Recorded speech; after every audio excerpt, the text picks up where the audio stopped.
What's up, y'all? Sparta here. For this video, I want to talk the things I feel Samsung should indeed take notes from when it came to what LG did with software. Now, there are a lot of similarities between the two. They did over the years take from one another. You can't just say LG took from Samsung. Samsung also took from LG in a few aspects, and this is something that I feel I do want to bring up mainly because it doesn't really get talked about. A lot of the times when you do hear conversations about LG, you hear about how bad their software is, but not exactly the things that they do right with their software. So let's get into this here. So one, I do feel like LG, in terms of hardware, I feel LG does a little bit better when it comes to its always on display and it's shutting off when you have the phone sitting down, right? So it's sitting down right here. Now, obviously, it didn't do it there, but you saw it before. But the proximity sensor, for whatever reason, with every single LG and Samsung phone that I've had back to back, it's always been a better experience on LG phones. And as you guys can see, it did it there, and it just works, right? So I don't even think I have this finger registered. So let me turn this display down. So here's one thing. Samsung did take what LG called knock on, but they call it tap to wake and sleep. You do obviously have it on here on the V60, but the one thing that Samsung doesn't allow you to do is double tap in the status bar to to shut the display off, whereas LG allows you to do that. So, say you're in an app say you're in an app, right, and your phone's just sitting right here. And I guess I'll just open the UPS app. And you don't necessarily want to go all the way to the power button. You can just double tap in the status bar and the display will turn off. That's something that I feel nobody really talks about. Another thing, I feel like their widgets, when it comes to the always on display, work far better on LG phones as well. It's simple, it gets the job done. I feel like more times than I would like for it to happen, I have to turn on the display on my S21, swipe down the status bar to get something like my flashlight. Whereas on the V60, all I got to do is do this and the flashlight's right there. I could turn the sound on or off. I can go to quick memo. I can go to the camera from here. And this is something that's been carried over from obviously the V20, right? So it's here and or V10 slash V20. And it works very well. So yeah, that's something that's really nice as well. Other things that I wish they would just have in the software and like directly in the software and not you have to download good app or you have to go to the Samsung Galaxy store and able to do it. You have to go to the Samsung Galaxy store and download good lock and download the nav bar. I forget what it's called. Plugin and able to get something as simple as being able to have a screenshot button and a notification drop down button right down in your nav bar. This is something that LG has had since the G2, and it's been here ever since then. Well, the G2 had that weird menu software button, but it did give you the opportunity to also have a notification drop down. When the G3 came around, it gave you the opportunity to have the screenshot button, which all you do is click this. And another thing, as you guys can see, I can delete right from there. Whereas on Samsung, I gotta wait for the little the little pop up at the bottom to go away, swipe down from the status bar, and then press delete there. That's something that I feel LG does a little bit quicker and it's more cohesive and it just feels smoother than having to do that, you know. Other things, you could have 7 folders in your main bar here. That's something that LG has had for a while. I've been having 7 folders at the bottom here since I think the G2, G3 at the latest, and it's something that I feel is nice. Something I don't necessarily think they should bring in, but something that's cool is that you could swipe out from here and see your wallpaper, and you just do that again, or just press the home button or press the back button, and you'll get that. That's something that's nice. It's not needed, but it's something that's cool. Um, so here's a thing that I really do not like on Samsung phones that I do want to bring up here. So say you download an app and you don't have it set up to where it doesn't go and add an app to your home screen. You just have it, or add an app to add an app to your app drawer. You have it added to your home screen. Um, Samsung, when you take that app off your home screen, it'll keep that app. It'll keep that. It'll keep that empty home screen there. On LG, let me make sure I'm putting these in the right folders.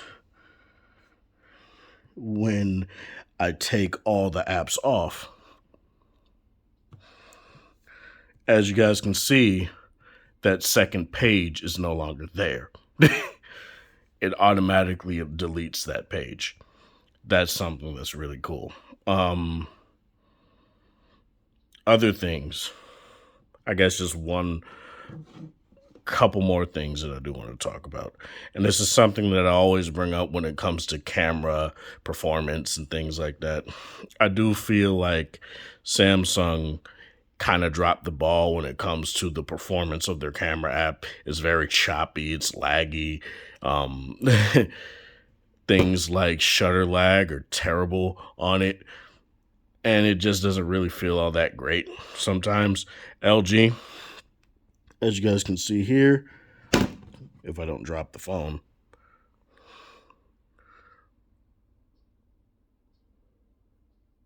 what the hell? I don't know what the fuck that was. But as you guys can see, it's quite smooth, I think.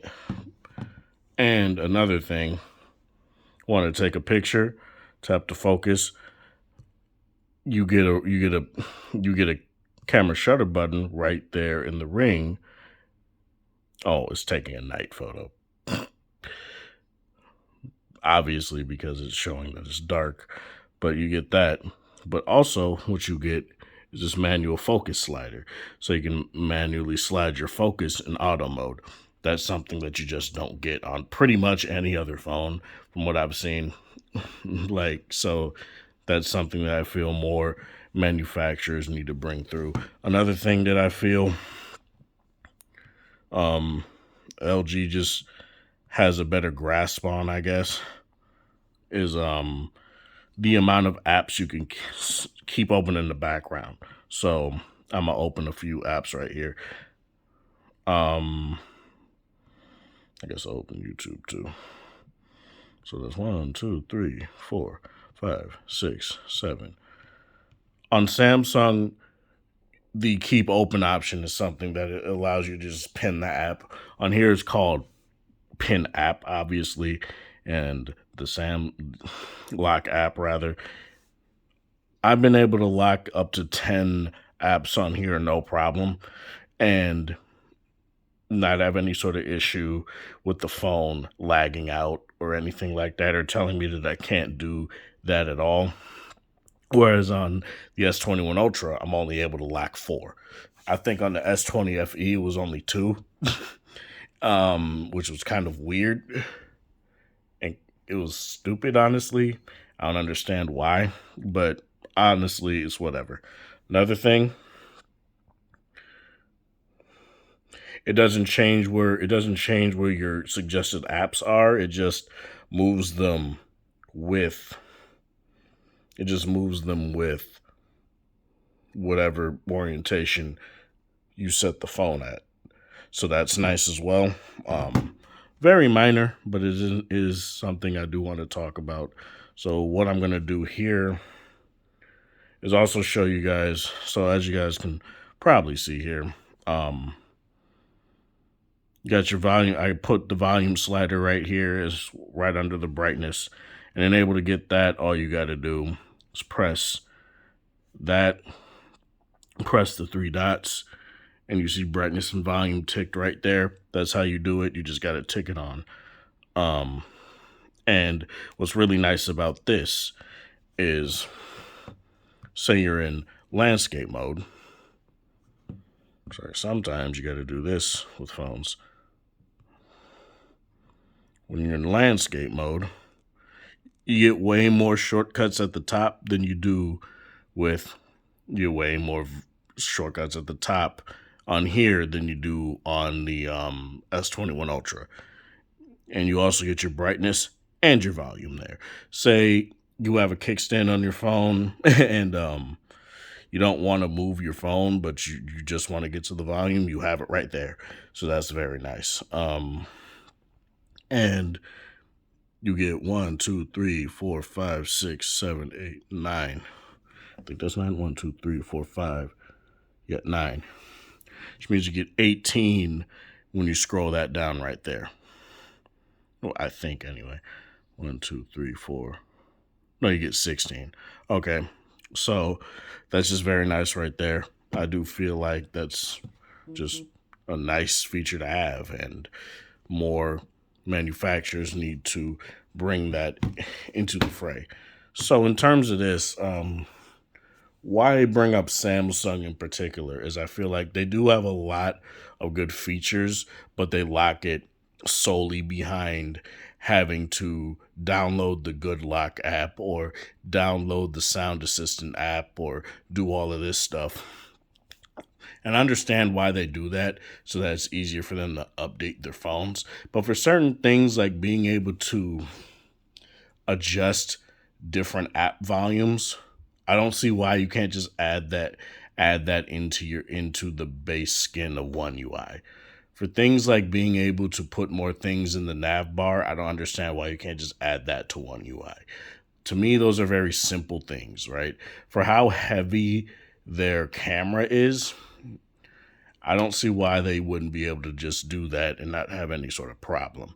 But yeah, that's all I really want to talk about with this.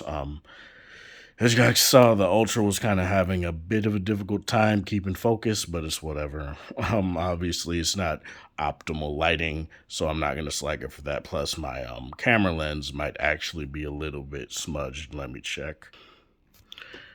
It indeed was, but honestly, it doesn't look that much better. But yeah, that's all I really want to say with this. This isn't me just being like, oh, as an LG fan, Samsung stuff is trash. No, I just would like to see these kind of things move over to other phones since LG is gone now, right? That's it. This is Sparta. Thank you guys for watching Nexus Support. Hope you guys have a wonderful Tuesday or whatever time of day it is in your area. Have a good one.